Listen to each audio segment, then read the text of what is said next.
Welcome, everyone, to the new daily Let's Talk Broncos podcast brought to you by Mile High Sports.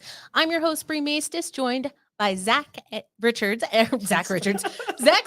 Joey Richards. We're having a great start to this already. I'm a little pumped up to be here. I'm Bree Maestis. We'll be with you every Monday through Friday at 6 p.m. Mountain Time to talk all things Denver Broncos. We're super excited to be here with you tonight, and you can find all of Zach and Joey's work on milehighsports.com and catch all of our previous episodes on YouTube, Spotify, and Apple Podcasts. Joey, Zach, how are you doing this evening? I'm doing really well. Had a really good day. I'm excited to be here with you guys.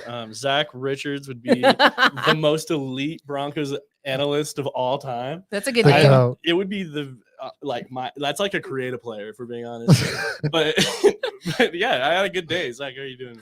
Man, I'm doing fantastic. We've got the nice digs in the Mile High Sports office. There's a decent chance this is the last episode of the Let's Talk Broncos in the Mile High Sports office, as part of the office is flooding. We're live from Mile High Sports Atlantis studios. It's going downhill fast, but we've got a beautiful backdrop. I'm so excited to be here doing the show with y'all.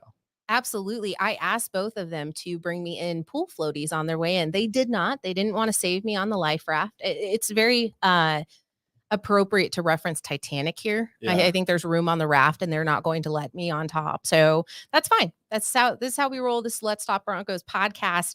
It might be the last podcast, and I think we start every show like that, but that's just because of the nature of working together with these guys. That's just what we do here. So excited to be here live from Mile High Sports. And like I already mentioned, we'll be here Monday through Friday starting at 6 p.m. and you can catch us here. If you have any questions, if you have any comments, please jump over to the YouTube stream so we can get those highlighted on the screen. If you have questions, I know Zach's still out there covering Broncos practice, but I think the most topical topic tonight is talk about the first preseason game against the Dallas Cowboys. The Denver Broncos were victorious 17-7. Although, it's not yet regular season, it's pretty exciting. There were some major standouts on both sides of the ball, and there's a couple of question marks surrounding certain parts of the game. I think we'll talk first about the risers and who's rising to the top. And we're going to break down everything tonight for you. If you're not already watching over on Facebook or YouTube, please go ahead and do that right now. We love our viewers on Twitter, but we can't see your comments, so make sure you jump over there. Let's get into it, guys. I want to talk first and foremost about who is rising from the preseason game against the Dallas Cowboys. Let's go ahead and go with who wants to go first? I'll go. Okay. I think I have the most obvious one. So I'll go. I think the biggest riser, and I think it's pretty clear, it has to be Baron Browning, right? I mean, we had a lot of question marks on what the guy would look like entering this preseason game. We saw him play off-ball linebacker a ton at Ohio State. Obviously, last year played off-ball linebacker. And, man, he looked really good at edge. It was impressive. Now, I wouldn't have played him as long as they did because I saw the guy getting special team snaps 7 minutes left in the fourth quarter. That was insane. That was ridiculous. There were so many tweets of this is fantastic, but please take Browning out of it. Okay, and here's the thing. He does need the reps. He needs the reps on He needs defense. a special teams on reps? edge. No, well, that's what I'm saying. Yeah. He needs, I get the argument. He needs the reps at edge. This is a new position. These are his first live reps or first opportunity at live reps. What I don't get is the special teams thing. It was that's ridiculous. Unnecessary. That's straight up unnecessary. That's a bad injury risk for what is a key player, especially with something we'll talk about a little later, Jonas Griffith going down. Yep. And I mean, but at edge when he played, he looked really good. Started the game off with a tackle for the loss right off the bat, beating a tight end on the inside, was able to pursue down the line of scrimmage and make a tackle. That was awesome. He had a sack off outside spin move that was really impressive. Let me credit friend of the show at Frankie's Film, Frankie Abbott, for posting up the footage of that specific play you're referencing. I watched it probably 24 times because I was just completely astounded by the movement that you see. Like the fact that he attempted it in the first place and then executed flawlessly. That man is fluid. Yep, he is. And that's the main thing. It's like watching Baron Browning. He just is able to do stuff because he's so athletic that other players just can't do. And that's the benefit of being that ridiculously athletic. He has a great first step. And he wasn't just beating people like in college. I saw a lot of him just beating people with straight speed. But no, he actually had moves and counters. So that was something that I didn't really expect to see. I thought it would kind of be a work in progress. It probably still is a work in progress. It was one preseason game, but some of the stuff that we saw, it's just like, oh, that's really impressive, and that's nuanced for a guy that hadn't played this position that long. I remember you having specific concerns regarding to like, what were we going to see? Did this help kind of quell that? Because I think we were like, okay, best case scenario, this is what happens. Yeah. And everyone go make sure to check out my article. I wrote one about him before this preseason game. That's kind of what Bree's referencing there. I had concerns about him in the run specifically, just because when he was at edge at Ohio State, most of the time he was rushing the passer. They had him just as a speed rusher to turn upfield and get after the quarterback. In the run, I thought the main thing I wanted to see is, can this guy be physical enough to like set an edge, or just be physical? He's on the line of scrimmage now. And from what I saw, I thought, yeah, like he's not afraid to take contact. He's not afraid to get in the mix with players like that. He looked like he had enough power in his legs to hold up and not just get pushed around. So he did answer questions. And the one thing I wanted to point to, back to the technical thing you were laying out, that jab move where he jabs and pulls a really tight spin and immediately finishes the sack, was so wildly impressive. He had another one that I think should have been a sack if he doesn't get tripped up charging through. I think it was the A gap, might have been the B gap, but I don't know. I was so impressed with what I saw from Baron Browning. It'll tie in with my follower later on, but just an awesome performance there. And then one more thing about that play. Shout out to Nick Benito real quick, because on that same play, I don't think many people noticed it. He kind of won inside, which forced the quarterback to not be able to step up, which then Benito could finish the sack. I don't want to harp on this too much, but it just shows how crazy that sack stat is. It's really about pressure, right? Yep. Because a lot of the time, it's not always the person that gets the sack wasn't the most impressive person. Now, I'm not saying that in this case. I thought Baron Brown's sack was super impressive, but even if he didn't get that sack, that move showed me a lot on its own.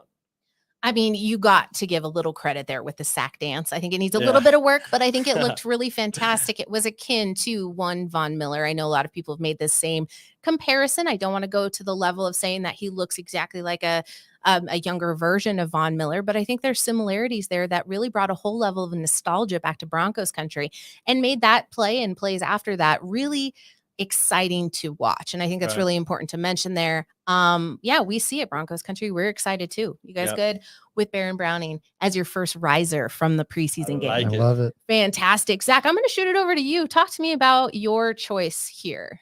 Yeah, absolutely. The backup wide receivers, I think, all showed just a ton. And I should have shouted out my article with the Baron Browning thing. Did a risers fallers piece. Talked more about the wide receiver group.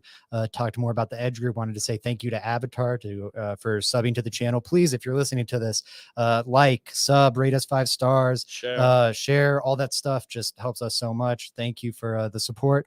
But getting into the wide receivers, I think Jalen Virgil, let's start there. He was making plays all throughout camp, not just on offense, which of course you love to see from a wide receiver, but sneakily, maybe more importantly, for that 7th wide receiver, you saw him making plays on special teams as a gunner.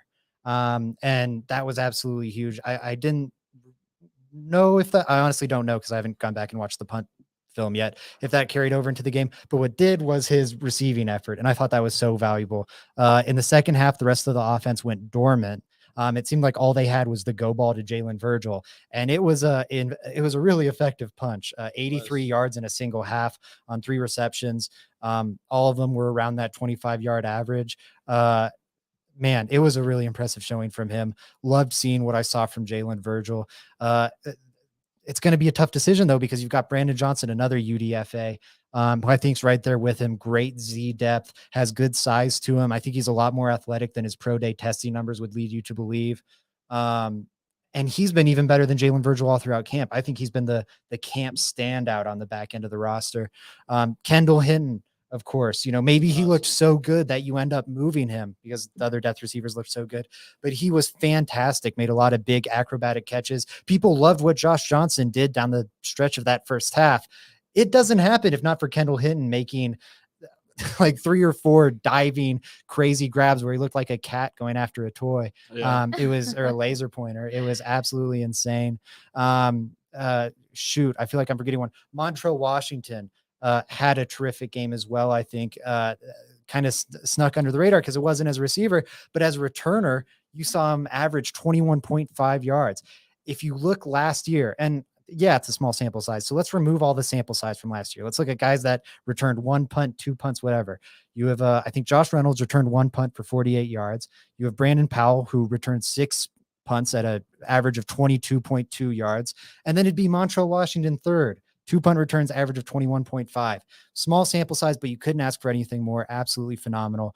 So those depth receivers are my big riser. Would you consider Seth Williams a depth piece? Oh, and Seth, well, thanks. That's the other one I was forgetting. problem. Thank you Yeah, so of much. course. Seth Williams, I didn't think he would make the roster, honestly, but then you see yesterday, I think he helps kind of add some size to the receiver room, which now after Tim Patrick's injury is really lacking size. There's a little bit of doubt. I think I had posted something on Twitter about Brandon Johnson and hearing his name more throughout the season.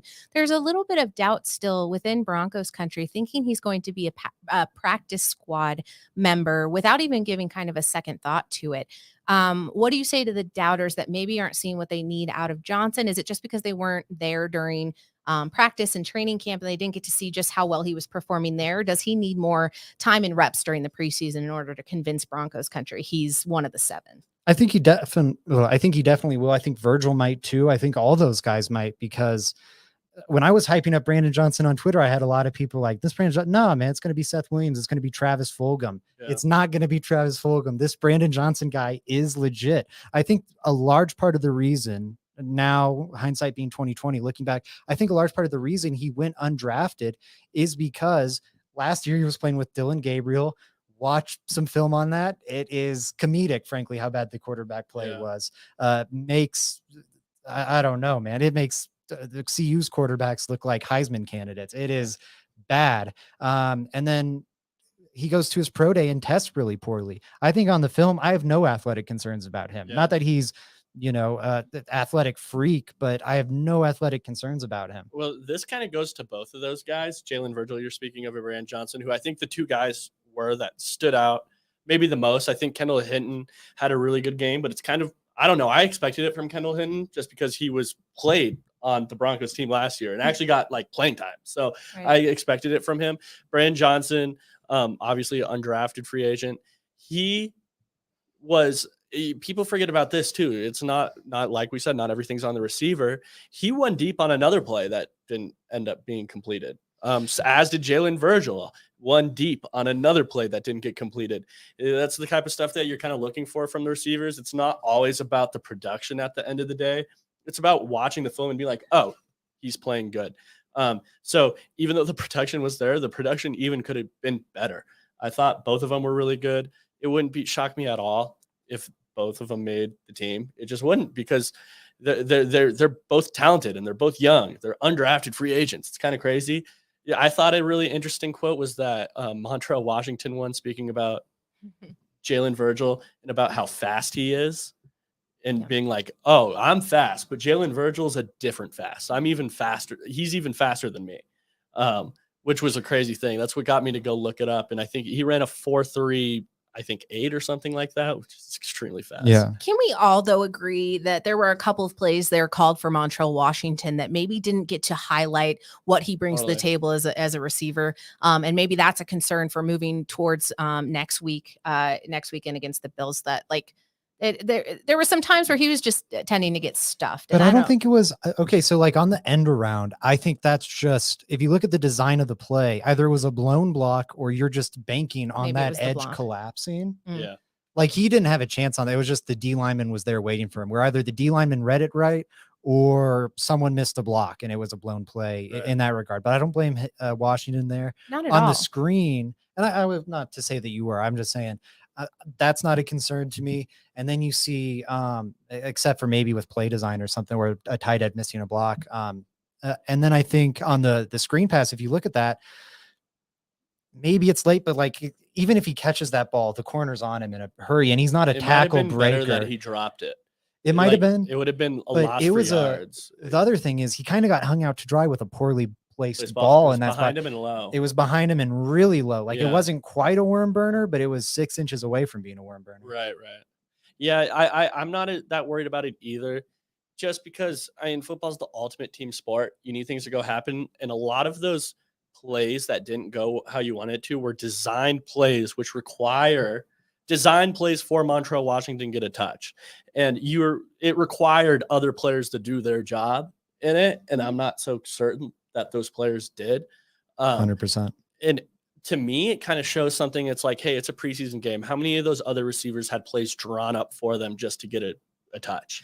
And Montreal Washington had multiple, which kind of just lends you to believe that the coaching staff sees the skill set that they're trying to get in open field. Yeah, so I think that's kind of what I look at as. Now, if it became a theme where it's like, okay, we're 3 season games in, he's had 20 targets and doesn't have any yards to show for it, maybe it's like, what's going on here? Maybe more of a question, but at the moment, I'm not worried about it. And I think so that's very valuable. It's a good point. I think you brought it up in your rookie grades piece. Everyone check that out over on Mile High Sports, that, hey, we're seeing him draw up things for Montreal Washington, and that's very valuable. And it is.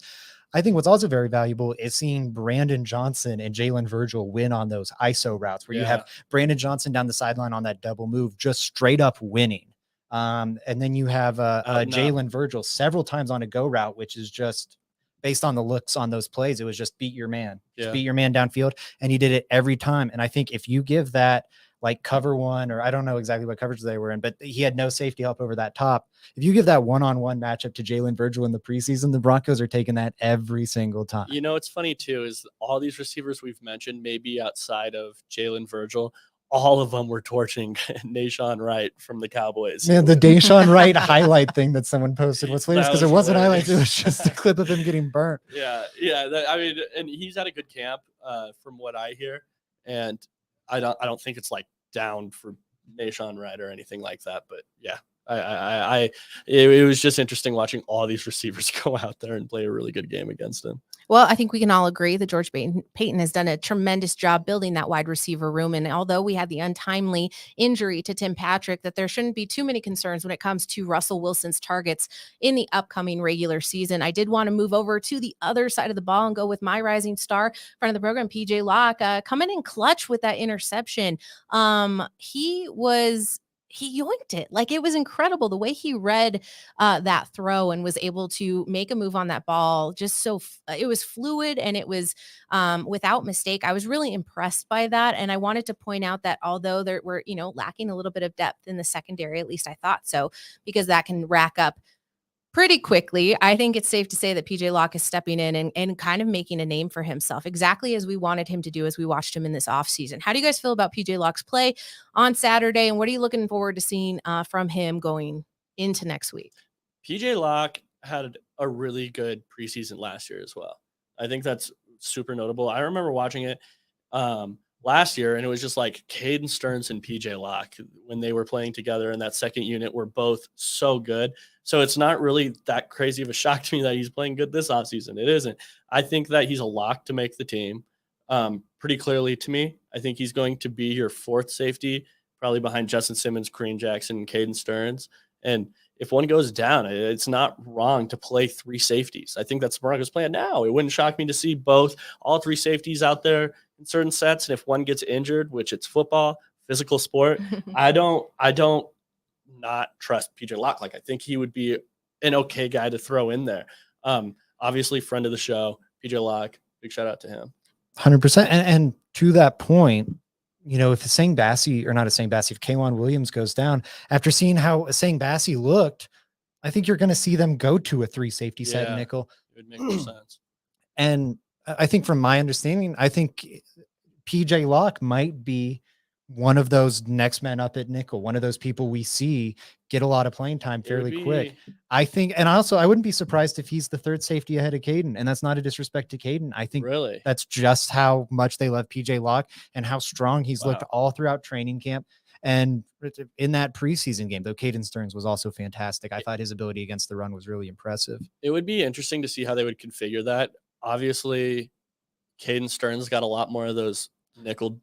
Those dime looks last year. Yeah, he got those dime looks. And I think in dime, it might still be him, but I think. And then they would put PJ Locke back for that run defense. Yeah, that would make sense. That would make more sense probably Finishing Bassey. I really think so. That's just my take. I'm on with that. you. And he just played absolutely phenomenal. I think there's a lot of teams in this league, and The I'm whole not going to safety pull room up. did. Yeah, I'm not going to pull up all 32 rosters and go through them, but I think there's probably somewhere between 5-10 rosters where PJ Locke and Caden Stearns could start, or at least one of those two could fill a weak spot in that secondary and take a starting safety role. They're talented players. I don't think we'll see the Broncos trade them to free up a roster spot because I think they have valuable roles for this team that is trying to win a lot of games this year. But man, I think they're frankly starting caliber players. And the Broncos are very fortunate to have both of them. Very fortunate. Frankie, friend of the program, 6 rushers, 3 safeties. Make it happen. Yeah. All right, Frankie. I like it. I like the enthusiasm. Sorry, did I? Yeah, I screwed that up. Please don't touch my buttons. PJ Locke even said, I think from the pressers after the games, just learning alongside Simmons and Jackson out there is just raising his level of play. And I think that has translated well onto the field. On the other side of risers, we've got falling. I'm going to go ahead. Who's falling on the Denver Broncos roster after the first preseason game? Roster cuts are coming up. Those decisions are going to be pretty difficult, but I think Joey has a significant faller amongst the roster that he'd like to talk about. Go ahead, Joey. Yeah, take it away. It's not so much that I think he just played terrible. It's that this player is entering a spot in his career where he needs to show than just like, oh, he can play in the preseason a little bit. And that guy's McTelvin Najim. Because when I watch the film, it's like, oh, I may take both of our rookie interior defensive linemen that we drafted over him just off that film. 100%. Like Matt Henningsen played a really good game. Yeah. I think both of them did. And Najim just didn't pop. Like he didn't pop. I want to see that athleticism on display. I want to see all these great things that hypothetically sound so good when he was drafted. And even I was like, oh, he has the character from everything I hear, the athletic traits. It's just, getting weight on and power, point of attack, being stronger at the point of attack, certain things like that. And I mean, guys, he's entering year 3 now. To me, it seems like make or break year. As a third round picks, you want him Right. to kind of be contributing year 2 and then like moving into a starting role year 2, year 3 kind of. Right. And having 2 rookies kind of like outplay you that were drafted much later than you were initially drafted. And don't get me wrong, those 2 rookies did play good to me.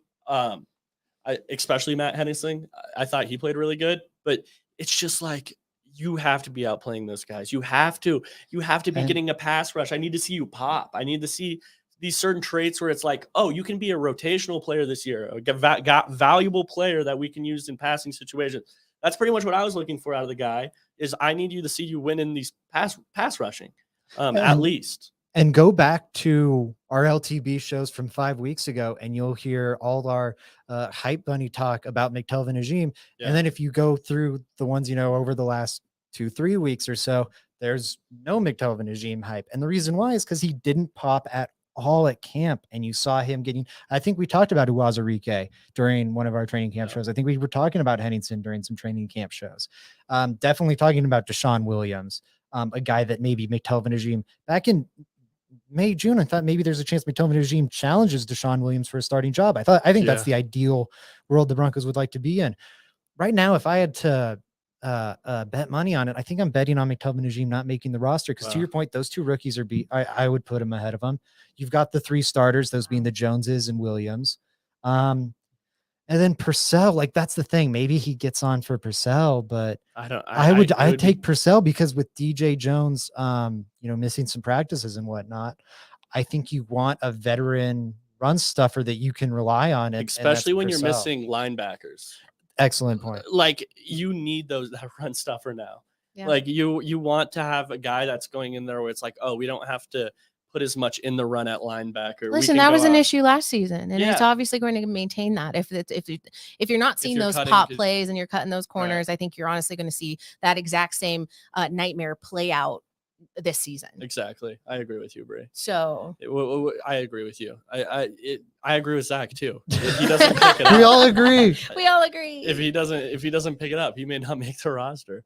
Do we have another faller? Yeah, we do have another follower. Zach, go ahead and take it away on this next one. 100%. My big faller, and it kind of ties into Joey's, Malik Reed. I think Malik Reed, he played a good game, don't get me wrong. But I think all of a sudden, if the Broncos are looking at this edge rushing room, I think Malik Reed might be the odd man out. Wow.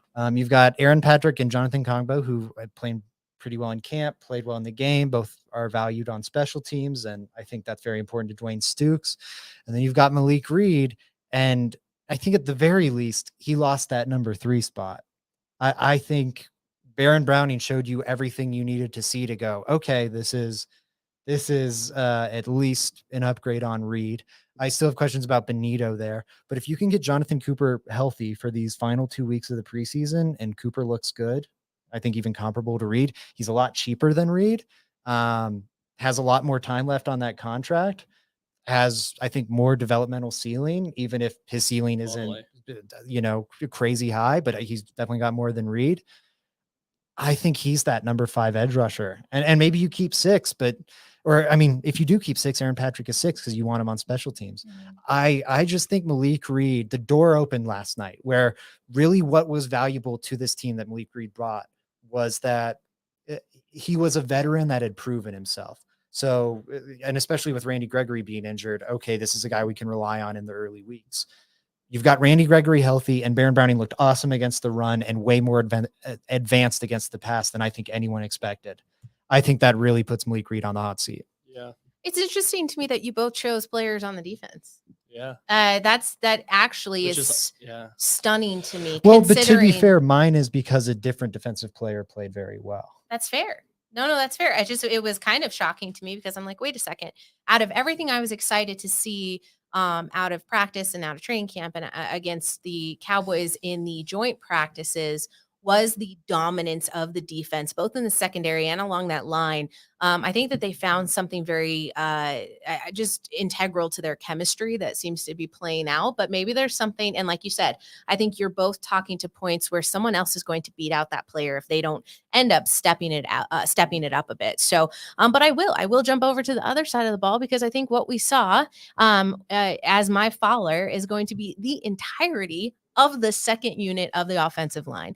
I think that there was specific concerns coming into this season of where the line was going to be and what those variations in the shifts were going to be. And I think that you saw that there's not enough depth there, and there's some question marks as to how they were going to support not only the run game, but how they're going to block for their quarterback. And obviously you don't have Russell Wilson out there yet, but there comes a question of, could there be injury concerns early on in the season if they don't shore that up a little bit? And so did you guys have concerns with the line that you saw from the preseason game? Yeah, I mean, listen, you can only evaluate what you saw there, and it didn't look good. The Broncos' running attack did not work at all through the entirety of that football game.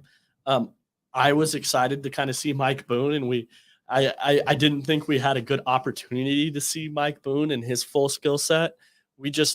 It just wasn't good enough from that unit. Quinn Bailey had a really rough start at guard. I like him more at tackle than I do guard.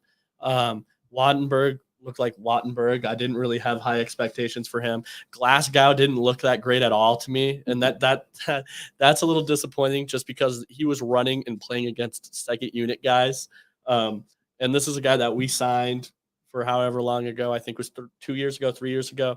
To be a starter on our offensive line. Like, it was just it wasn't good enough, especially from that interior offensive line. I didn't see it. Now, I will say the Broncos have a lot of injured players, Billy Turner, more players on our second unit offensive line that could kind of shore that up a little bit. Yeah. But it didn't look that great from yesterday. It didn't at all.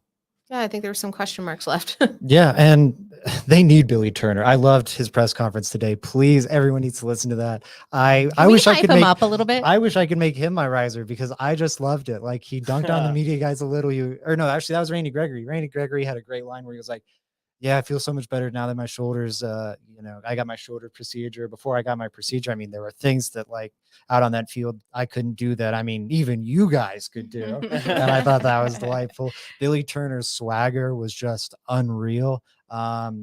everyone should check out that press conference. And I know like press conferences are sometimes boring. It's just part of my job. That's why I go. But man, Billy Turner's was just fantastic. I loved every second. Otherwise, yeah, second unit offensive line was terrible.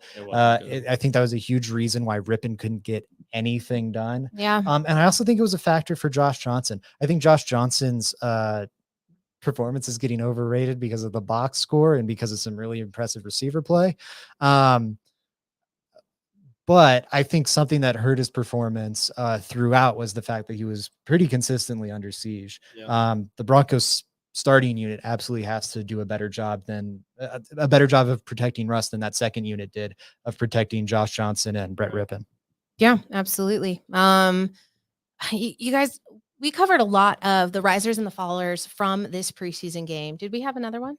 We have news. Oh, yeah, that's what I was jumping over to. No, we're all good.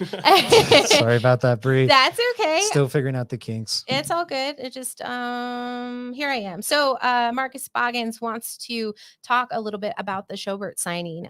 Zach, touch on that. Where he's been previously. I think Pittsburgh, and then kind of has hopped around. Young player, adding some depth there. How do you feel about the Schobert signing? Yeah, I mean, he's a veteran and he's played in a lot of systems. He talked about that today. He was like, I've really kind of played in every family or tree of defensive systems, and I have familiarity kind of everywhere. And so I think that's nice to have, especially when you look at this linebacker room where you're an injury away from relying heavily on Justin Sternad, and he's had a nice camp and a good preseason game, but I'm not super confident there yet. He's a veteran that I think can come in and help. Probably be an upgrade on a guy like Barrington Wade or something. Maybe as a good at the very least, is maybe a good special teams player going into the season, and provides depth that was previously sorely lacking from that unit. So I think that's key. Hopefully Jonas Griffith is back sooner than later, and we don't see much of Alex Singleton or Joe Schobert outside of fourth down. That's something all of Broncos country should root for. But yeah, I think it's a nice signing. It was a need even before the injury. It was a glaring need after the injury. They worked him out before the injury. Well, so that's another, I think, telling fact of this. They work him out before the injury, don't sign him. Injury happens, they sign him. So just to like calibrate expectations there. I think a necessary signing, but not a game-changing one. Just a note on him real quick. He's a better pass coverage linebacker than he is a run defending linebacker. I just want to throw that out there because it goes hand in hand with our earlier conversation of keeping Mike Purcell. But that's what I got there. I'm with you. Yeah, absolutely. Do you want to go ahead and answer Frankie's question? Yes, absolutely. Perfect. He wants to know, how did Billy and Randy look on their first days? We're on a first name basis right now. I like it. Were they involved much, Zach? Yeah, Billy Turner, Randy Gregory looked fantastic today. I didn't see them involved too heavily, but just, I don't know, seeing them move out on the field, they had the pads on and the helmet on. Yeah, I don't think they were heavily involved in the team stuff. But they were out there, they were doing like position stuff with their I don't know, fellow position group buddies. I think the offensive line was on the far field though, so I didn't see a ton of them. But yeah, you could tell the team really likes Randy Gregory and Billy Turner. But like Randy Gregory, when he came out onto the field, Bradley Chubb was like, it's him. And like they kind of ran and danced over to each other. That was delightful. And then when everyone went over to stretch, like every defensive player kind of came around Randy Gregory and was just like, oh, so happy to have you finally out here. And that's when you saw the bear hug that Nathaniel Hackett gave Randy Gregory. So I think he's already been very valued in that regard. We just still are going to have to wait a bit to see the really fun Randy Gregory action. And that's fair. I think as you know, 2 weeks ago, a week ago, there was a lot of talk within Broncos country of the concern that we wouldn't be seeing either of them. And so I think we've passed that. It's like, okay, you've waited it out a little bit, hurry up and wait. Now they're back. They're both looking, on par for getting some decent games in. And so I think that worry is now passing. I'm not saying that it wasn't something that should have been a concern, but I think it was really blown out of proportion of like, well, why did we do it anyways? And why are we headed that way? So I think it's just nice to see them both out there, really looking for tremendous impact there. Did you have anything on Randy and Billy? Yeah, I love Randy Gregory. I haven't even seen him play as a Bronco yet. And between him like fighting with Cowboys without even playing, and just his personality and the story where he's got today, he's already becoming one of my favorite players. Like, I love Fully Randy agree. Gregory. He's awesome. I love Randy Gregory. I love his film too. That's another. And if thing. you don't like the number 5 on Randy Gregory, you're a fool. You're out of you're probably That seems like old man yelling at John a Brady getting mad. Yeah. Hate it. Yeah, keep an eye out. That's gonna be my next article. I think I'm gonna write a piece on Randy Gregory and maybe like a little 2022 projection from. Be checking out JR's work. We got him back. Right, And we're right. all blessed for it. Let's talk a little bit about the not so blessings for the Denver Broncos. There's been a couple of Ooh, good injuries. They seem segue. to be I know, right? That was That's my amazing. job. Face and voice of the Let's Talk Broncos podcast. We've got, now I'm sidetracked again. You've got the Jonas Griffith injury and the Muti knee procedure. There's a little bit of concern here as well. And then obviously we're talking about signings that have happened to kind of make up for this. You made an interesting comment, obviously, the working out players and then not signing them and then coming back to sign them due to injury. I mean, that's kind of the whole reason we that the Denver Broncos do these things, so they can have this amassing of wealth of like players that could step in at any time. Do you have I mean, obviously we have concerns about the Jonas Griffith injury because he was playing Serious ones. Yeah, so big well. concern. And I caught myself just the other day saying, well, it was just an elbow dislocation. Firstly, I can't imagine how painful that is. Yeah. And He's a tough dude, and it brought him to tears. It was Yeah. ridiculously painful. I imagine it. Your elbow is not supposed to bend a certain way, and when it does, I don't think it feels good. And so then you're talking about it's going to be a couple of weeks, and thankfully it just wasn't 4 a to broken 6. bone. 4 to 6. So couple times two. That's Yeah. not great. So talk to me a little bit there. Do you have additional concerns with that injury? How is it going to kind of impact the defense? Yeah, I mean, I think there's some concerns with that injury. I think it's better than like a lower body injury, but I think it's the same reason. It's something that's going to get stressed when you go for a tackle. Like if anyone's played football, that's an area where if you're tackling someone with your arms, I think there's a chance for re-injury there. I also think really the concern for me is kind of what we were talking about with the Schobert signing. And the Schobert signing lessens this concern, but the depth at linebacker, I think, is just poor. I really liked the starting pairing of Griffith and Jewell. I think it has the potential to be the best since Trevathan and Marshall in that Broncos linebacker room. I really do like that pairing, but the depth behind it is really scary. Yeah. And so relying more on Alex Singleton, relying more on Joe Schobert, I think is a bad position for the Broncos to be in. One positive note, though, Ejiro Evero is coming from that Rams defense where last year it was like they had Troy Reeder and their mission was like, how can we play with only one linebacker on the field at all times? And they found a pretty good formula to make that work. So a little bit of optimism there that hopefully Ejiro Evero has some solutions in his back pocket. Yeah. I mean, the way that the Broncos are going to have to deal with it is probably just their defensive line is going to have to ball out. That's really what it's going to be. You're going to have to make your linebackers' jobs easier. Mm-hmm. And We were just talking about the issues there. Yeah, exactly. Exactly. But there's potential there. If you're able to keep a Mike Purcell around, you have a DJ Jones who's really good in the run. I mean, you could get big and just have Mike Purcell, DJ Jones, Draymond Jones out there in situations, and it would be good. It would be a good run defense, I think. Yeah. So that's kind of my take on it. It's a loss. It is a big loss that the Broncos that he's out with the dislocated elbow. 4 to 6 weeks. Hopefully he's able to come back and play. I know a lot of guys struggle sometimes coming back, missing that much time, and just asking them to go out in there and play. But I still have hope. Yeah, and I think that's what you have to do. I mean, again, we're talking about these things like maybe it has a tremendous impact on his ability to come back and pick up steam when he's healthy and ready to go. But I'm going to be eternally optimistic here and say we can't wait to see him back out on that field. We want to touch also on Muti's knee procedure. Zach, do you know, were you anticipating that scope needing to be done? Yeah, I think there were I don't know. I think there was reason to be concerned about that Muti injury. I think Broncos, like most teams, were playing their cards close to the chest, but it didn't quite seem right. And I think we kind of finally saw that unveiled today with him getting that procedure. I mean, he got a procedure on it. That's a fairly serious sign. The fact that he rushed to get it done before the season and they're not saying he's done for the year or anything makes me think he's going to return at some point. But I think you're a little more shallow at guard for now, which is why it's so important they got Billy Turner back today. Yeah, that's a big Talking deal. about losing Jonas Griffith and then signing Joe Schobert kind of alleviates that sum. Obviously, Joe Schobert's not at the level of Griffith.